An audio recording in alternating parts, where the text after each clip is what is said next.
యంత్రాంగాన్ని మొద్దు నిద్ర అవుతుంది. కనీసం ఇప్పుడు రైతు కొనుగోలు కేంద్రం, రైతులు వచ్చిన ధాన్యానికి కొనుగోలు కేంద్రం స్టార్ట్ అయ్యి ఒక నెల రోజులు కావస్తుంది. ఇక్కడికి ఒక 10 లారీల వడ్లు కూడా ఇక్కడికి వెళ్ళలేదు. ఇంకొక 50 లారీల వడ్లు ఉన్నాయి. నెల రోజుల నుంచి కుప్పలు చేసి ఇక్కడ పడిగాపులు కాస్తున్నాం. ఇంతవరకు మొద్దు నిద్ర వీడలేదు.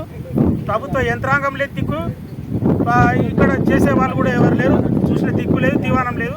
మొత్తం వచ్చి జేసీ గారు కానీ కలెక్టర్ కానీ వచ్చి చూడాలి, మా సమస్యలు పరిష్కరించాలి.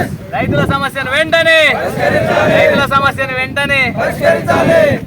గత 15 రోజుల నుంచి ప్రాబ్లం అనేది ఉంది. కానీ 10 రోజుల నుంచి కాంటాలు అయి ఉండి ఒక 3000 బస్తా కల్లంలు ఉంది. ఇప్పటికి కూడా దాన్ని లోడింగ్ చేయడం లేదు. దానివల్ల వచ్చే తరుగు ఎవరు భరించాలి? గవర్నమెంట్ దీని మీద తక్షణము చర్య తీసుకొని ఆ లోడింగ్ అంటే కల్లంల నుంచి వడ్లు వెంటనే పోవాలని ప్రభుత్వం చర్యలు తీసుకోవాలని కోరుకుంటున్నాం. 42 కిలోల 300 గ్రాములు అది ఇప్పటి నుంచి కాదు, గతం నుంచి అంతే ఉంది.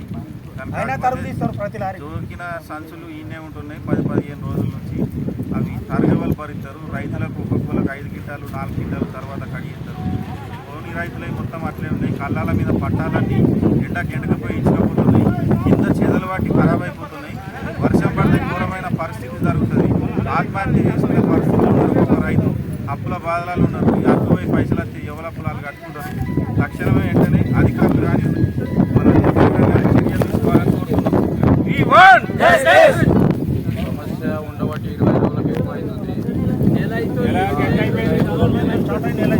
అది కూడా మళ్ళీ మ్యాచర్ ఎంత 10 మ్యాచర్ చెప్పారు గవర్నమెంట్. ఎట్లా అంటే 16 నుంచి 15 మధ్యలో ఉండాలి 10 చెప్పారు. 10 ఎండ పోసారు. 10 ఎండ పోసి ఇప్పుడు 20 రోజులు అవుతుంది. అవి కాంటాలు చేయడం లేవు. ఇప్పుడు మ్యాచర్ ఎంత వస్తుంది అది దాన్ని ఆలోచించి కాంటాలు చేయగలరని జల్లి కోరుకుంటున్నాం. రైతులు వరి కోసి ఒక నెల మీద 10 రోజుల తక్షణమే యంత్రాంగం కానీ ఇప్పుడు 10 రోజుల నుంచి కాంటలై కళ్ళ మీద అట్లే ఉంటున్నాయి. దాని తరుగు ఎంత అవుతుంది? ఇప్పుడు మరి రైతుల యొక్క వడ్లు రైస్ మిల్లర్లు ఇది తన అవుతుంది ఉల్క లెక్కనే ఉన్నాయని చెప్పి మరి లారీకి 15 నుంచి 20 సంచులు తరుగు తీస్తుండ్రు. మరి రైతులకు ఎంతవరకు భరిస్తారు? వెంటనే తక్షణమే కాంటాలైన నుంచి మాకు లారీలు పంపిస్తే మాకు రైతులకు కూడా ఇబ్బంది ఉండదు. 10 రోజుల నుంచి వెయిటింగ్ కాబట్టి సంచి తరుగు కూడా తగ్గిపోతుంది. ఇప్పుడు ఒక్కొక్క కుప్ప మీద రోజుకు 20 నుంచి 50 కిలోల వరకు నష్టం జరుగుతుంది. మరియు వడ్లు కూడా మొత్తం మునకాయ పరిస్థితి ఉంది. కాబట్టి రైతుల సమస్యలను వెంటనే పరిష్కరించాలని మేము రైతాంగ ఈ యొక్క ప్రభుత్వాన్ని కోరుతున్నాం.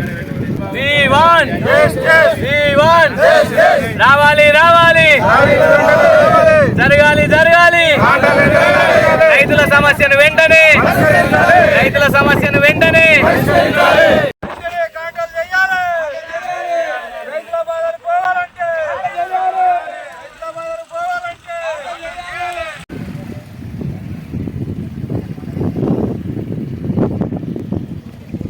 ప్రజాప్రభుత్వం అని చెప్పుకుంటున్నారు రేవంత్ రెడ్డి గారి ప్రభుత్వంలో. ఇప్పుడు మనం కనుక చూసినట్టయితే రాష్ట్ర వ్యాప్తంగా ఇప్పటివరకు 50% ధాన్యం కొనుగోలు కూడా ఇప్పటివరకు పూర్తయినటువంటి దాఖలాలు లేవు. రేపు చూస్తే రోడ్డు కార్డు వస్తుంది, వర్షాకాలం వచ్చే పరిస్థితి వచ్చింది.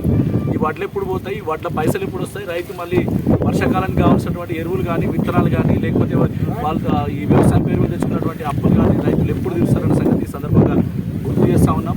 ప్రతిరోజు ప్రెస్ మీట్లు పెట్టుకుంటా 80% ధాన్యం కొన్నామని ముఖ్యమంత్రి గారు చెప్తారు. వ్యవసాయ శాఖ మంత్రి గారు ఏమంటారంటే కేంద్ర ప్రభుత్వం తప్పుడు విధానం వల్ల కొనుగోలు రేట్ అవుతుందట. ఆయన అవగాహన అయితే నాకు అర్థం కాలేదు. సంచి నుంచి మొదలుకొని అమాలి దాకా మొత్తం ఇచ్చిన కేంద్ర ప్రభుత్వం అన్న సంగతి ఈ అసమర్థ మీద నెట్టి రైతులతో ఎందుకు ఆడుకుంటారో నాకు అర్థం కావట్లేదు. ఫస్ట్ ఆఫ్ ఆల్ మీరు తొందరగా ఏదైతే రైతుల పేరు చెప్పి మీరు అధికారులకు ఏ విధంగా అయితే వచ్చారో రైతులను ఇప్పుడు రైతులను పుట్టగొడుతున్నారు. రైతు తలుసుకుంటే రైతు వేసిన రాజ్యం ఏది పురవాయించింది లేదు. ఇప్పటికైనా సరే ప్రభుత్వం మేలుకొని వితిన్ వారంలో ఉన్న రాష్ట్ర వ్యాప్తంగా ఉన్నటువంటి రైతులు పండించిన ప్రతి ధాన్యాన్ని కొని ఇమ్మీడియట్గా వాళ్ళ ఖాతాలో డబ్బులు వేసేయాలా. ఎందుకంటే రేపు రోహిత్ కార్డు వస్తూ ఉంది. రేపు నుంచి రైతులు విత్తనాలు ఎరువులు ఇవన్నీ తీసుకోవాలా. మనం చూస్తూ ఉంటే పంట పండించడం 6 నెలలు 6 కాలం కష్టపడి పండించిన పంట ఒకెత్తు, దాన్ని అమ్ముకోవడానికి రైతు నెల రోజులు పడుతున్నటువంటి కష్టం ఒకెత్తు. శవాల దగ్గర కావాలి కష్టాలు కాస్తూ ఉన్నారు. అంత ఇబ్బంది పడుతూ ఉన్నారు రైతులందరూ. ఇప్పటికి కూడా ముఖ్యమంత్రి గారు ఎన్ని ప్రెస్ మీట్లు పెట్టి చెప్తాడు, మొన్న చెప్పాడు కలెక్టర్లను బాధ్యత చేస్తా, కలెక్టర్లను సస్పెండ్ చేస్తా ఏదో అని చెప్పేసి. మీరు అంత సీరియస్గా చెప్తుంటే అంటే మీకు ఆఫీసర్ల మీద పట్టలేదా, ఆఫీసర్లకు మీ మాట అంటే గౌరవం లేదా, మీరు ఒకసారి అర్థం చేసుకోవాలి. ఎందుకంటే ఏ కళ్ళంలో చూసినా తెలంగాణ రాష్ట్రంలో ఇప్పటివరకు పూర్తయిన కళ్ళాలు ఎక్కడ లేవు. ఏ కళ్ళంలో చూసినా ధాన్యం అంతా అక్కడే పడుంది, రైతులు అక్కడే పడిగాపులు కాస్తారు. ఇప్పటికైనా ప్రభుత్వం వెంటనే స్పందించి ఈ అన్నారం గ్రామ రైతులు అనేది వీళ్ళు ముందుకు రావడానికి సూపర్. ఎందుకంటే వీళ్ళ కష్టం కామారెడ్డి కాన్స్టిట్యూన్సీలో ఉన్న రైతులందరికీ కూడా మేలు చేస్తుందని ఆశిస్తూ ప్రభుత్వం వెంటనే స్పందించాలని కోరుతున్నాం. ఇక్కడ ఇప్పుడు రైతులు చెప్పేదాన్ని బట్టి చూస్తే ఇక్కడ ఇంకా 70% ధాన్యం ఇక్కడే ఉందని రైతులు చెప్తా ఉన్నారు. ఇప్పటికి 30% లారీలు రాక వారం రోజులు అవుతుందట, ఒక్క లారీ కూడా ఇక్కడికి రాకుండా. ఎన్ని రోజుల దాకా ఇప్పుడు మన మ్యాచర్ 12 తీసుకుంటున్నారు, ఇక్కడ జోకిన తర్వాత మనం రైస్ మిల్క్ తీసుకపోతే అది 6-7కి వస్తున్నది. ఇక్కడ 100 క్వింటాల ధాన్యం పండిస్తే అక్కడికి వచ్చేసరికి 10 క్వింటాలు తగ్గిపోతున్నాయి. ఆ తరకు కూడా రైతు అకౌంట్లోనే రైస్ మిల్ కూడా తీస్తూ ఉన్నారు. ఎన్ని రకాలుగా రైతులు ఇబ్బంది పడాలి. పేరుకు 40 కిలోలు అంటారు, 42.5 క్వింటాలకు 5 కిలోల తరుగు కూడా తీసేస్తూ ఉన్నారు రైతుల నుంచి. పేరుకు 2470 రూపాయలు ఎంతో ప్రభుత్వం ఇస్తుందని మూడవడం తప్ప రైతుకు మిగిలేదు 2200 కూడా చివరికి రావట్లేదు. రైతుల సమస్యను వెంటనే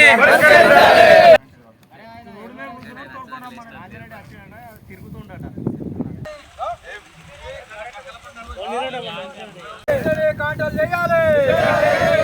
రైతుల బాధలు పోవాలంటే రైతుల సమస్యను వెంటనే రైతుల సమస్యను వెంటనే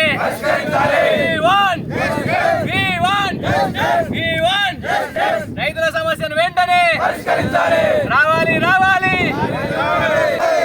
జరగాలి.